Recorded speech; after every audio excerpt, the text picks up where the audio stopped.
Во изминатиот период траја разговорите со членовите од Советот и со целиот Совет во однос на како да изгледа тимот во специјалното јавно обвинителство. Се одлучивме заедно со тимот и заедно со Советот да биде составен од 12 обвинители кои се денес избрани.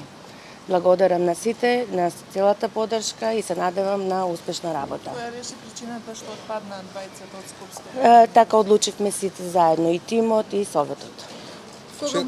Вчера беше донесена и одлуката по жалбата на обвинителството во однос на бомбите, да скратам. Кој беше коментари што значи тоа за вашата работа? Значи, на тие прашања ќе одговориме во одредено време. Сега не одговарам на тие прашања. Денес е свечен ден и само во однос на тимот, ако имате некои прашања. Кога ќе ги превземете предметите? Значи, од понеделник почнуваме да работиме активно согласно законот. Кога можете? Како? Бројот, например. Предметите, не знаеме колкав е бројот, бидејќи од понеделник натаму ќе почнеме да се обраќаме на институциите согласно законот. Обвинителот Анески рече дека вчера тоа било крунскиот доказ за да ви овозможи Советот. Наводно вие во вашето објаснување сте рекле дека веќе ви пристасува. Да. Има наплив од страна на странки. Тоа не се предметите кои што треба да ги преземеме од државните органи. Се однесуваат на прислушуваните разговори? Значи се однесуваат на разни предмети. Дали некој веќе ви се понуди за заштитен свидетел? Значи тоа е во процедура и тоа не можам ништо да ви кажам. Обвинителке, освен што ќе се занимавате со истражување на снимките од прислушуваните разговори, дали во ваша надлежност е и случајот Клуч, каде што е обвинет опозиционерот Зоран Заев? Значи за тие работи благовремено ќе бидете известени со соопштение од страна на специјалното јавно обвинителство. Дали веќе ви се префрлени парите на сметката? Парите и објектот се во парите треба да стигнат и објектот се довршува. Кога ќе биде готов објектот? Кога може да очекуваме првите предмети да ги побараат? Ќе ви бидете известени со соопштение. Тимот е многу млад, ќе има ли искуство, односно сега да се справи со... Тимот е спој на искуство и младост. Значи сите се доволно авторитетни, професионални и кредибилни личности кои мислам дека можат да одговорат. Не мислам, току знам дека можат да одговорат на предизвикот. Притисоци за сега нема, ниту пак имало, а се надевам дека и понатаму нема да има. Обвинителке, 12 обвинители се со вас, со вас 13. Можете ли да ни кажете детали околу бројноста на останатиот дел од тимот на истражители? Вие излеговте со одреден број? Дали тој ви испочитува? Значи, јас, мојот кабинет е веќе подготвен да ја презема работата, веќе се преземаат активности да се преземаат, а обвинителите сами ќе си ги бираат своите тимови со кои ќе работат. Предвидено е да секој обвинител има по 20 истражители и 20 стручни соработници. Кога ќе потпишете меморандум за преземање со... Нема меморандум, значи со директно превземање. Со никого нема меморандум, не е предвидено со закон.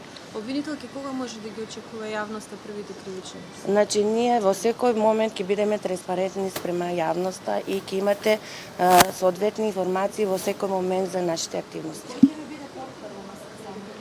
Сега за сега нема да има потпарол, јас ќе ги давам изјавите доколку треба. Очекувате ли обструкции при превземањето на предметите? Не, апсолутно не. Јавниот обвинител Марко Здравски најави дека ќе го успори законот за специјален јавен обвинител пред Уставен суд. Тоа треба него да го прашате. Како коментирате тоа што тој не е присутен денес? Треба него да го прашате. Обвинителке 20 дена има пауза меѓу изборот на дел од вашиот тим и до комплетирањето. Да. На што како го објаснувате? Значи, трае, како што ви реков и на почетокот, образложенија, состаноци имаше со Советот, во врска со тимот и заеднички ја донесовме оваа одлука да специјалното јавно обвинителство состои и тимот на Катица Јанева да биде од 12 обвинители. Меѓутоа, порака до Марко Зорелевски? Немам јас порака до Марко Зорелевски, јас со господинот Марко Зорелевски, кој е јавен обвинител на Републичкото јавно обвинителство, го поздравувам и го почитувам. Како ќе постапуваат дел од обвинителите за кои беше кажано дека постои судебни интереси? Сето тоа ќе бидете благовремено известени. Обвинителке, моментот кога се избра тимот, се изгласа, од друга страна дојде информација од Кривичниот суд во Скопје дека семените разговори не ги признаваат како доказ. Затоа дополнително ќе бе се произнесеме како тим. И јас ќе ви дадам изјава. Дали сега во кривичните Додека не сме ја добиле по одлуката, ниту сме ја виделе и не можеме да ја коментираме. Добро, вие еднаш мислам дека ја Транспарентна е, коментирате. јавна е сега. дали Не, во не, Кога не се сум кривичните ја видела. постапки сега ќе оди еден обвинител конечно до крај и дали ќе онам кај што ќе се донесат присуди, дали ќе оди до крај да се вратат парите на државата? Апсолутно да, секој Зашто до сега во тоа рамките не на се случи. законот.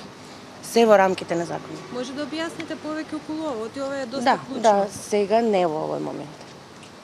Дали помалиот број на помошници ќе значи помал буџет за следната фискална година? Значи, помалиот број е моментален.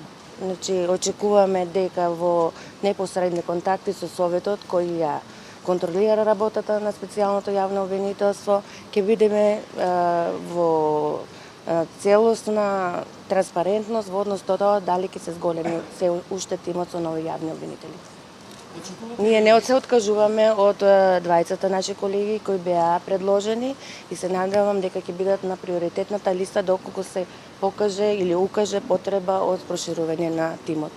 Очекувате ли дисквалификација од типот дека, например, вас ви се судело, дека одредени обвинители постапувале во одредени предмети незаконито во овој период? Во овој момент не. Во овој момент не. Може ли да ни кажете за постапката која се водела против вас во судот во Велес на почетокот на овој честитка? Да, можам да ви кажам, али ово не е оваа прилика. Обвинителите, дали се чувствувате дека специјалното обвинителство сепак е во раците на Уставниот суд? Дека може нешто да направи? Уставниот суд мора да си ги почитува своите закони и да се донесе одлука законски. Значи не можам јас да коментирам уставни одлуки во овој момент.